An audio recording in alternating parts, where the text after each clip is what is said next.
ভাই বোনেরা, সারাদিন আজকে পেপসি করেছি। সকালবেলা একটা ভিডিও ছেড়ে আর সময় পাইনি। এই মাঠের দিকে একটু আসলাম। আজকে 5-6 দিন ধরে তো সে জমি পরিষ্কার করলাম, করে মোটামুটি হয়েছে পরিষ্কার। তা তোমার দাদাভাই আজকে পেপসিতে জল ভরে দিয়ে চলে গেছে পাইপে। সেই দুপুর 1টা থেকে আর এখন পেপসি কাটা শেষ হলো। ছেলেকে নিয়ে তাই একটু মাঠে আসলাম।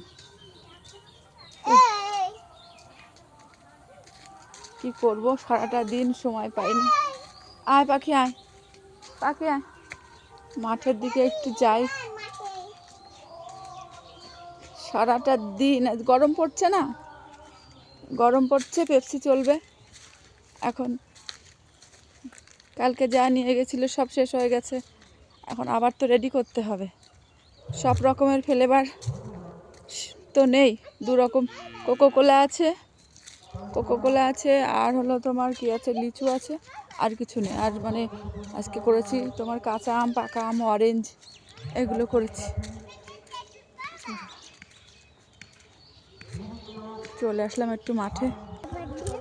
দেখো ভাই বোনেরা, আমাদের বাড়ির পাশে মাঠ আছে, পুরো খোলা মাঠ, খোলা একদম, কি সুন্দর।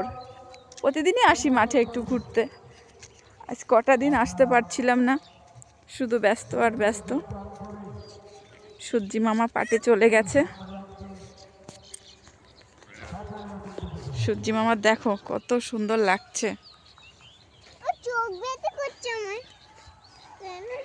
এদিক দিয়ে একটু ঘুরতে ঘুরতে বাড়ি চলে যাব।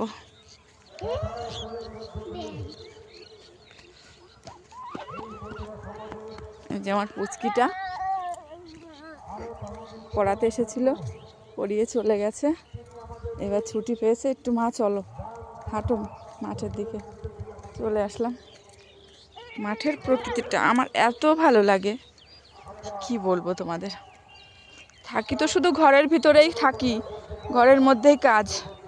আর একটু যদি পেয়েছি ছুটি, অন্য কোথাও যাব না, রাস্তার দিকে আমার একদম ভালো লাগে না। আমি মাঠের দিকে চলে আসি। সবাই ছাগল গরু চড়ায়, তাদের আশেপাশ দিয়ে একটু হাঁটি ঘুরি, শাক তুলি। প্রায় দিন এসে শাক তুলি ভাই বোনেরা আমরা, ঠিক আছে, শাক তুলবই। এখন সব চাষ করে দিয়েছে, শাক টাক নেই, সব এবার মনে হয় সব চাষবাস করবে। সব একদম সব শাক ছিল ওই সাইডে, শাক তুলেছি, আর সব চাষ করে দিয়েছে, শাক টাক নেই।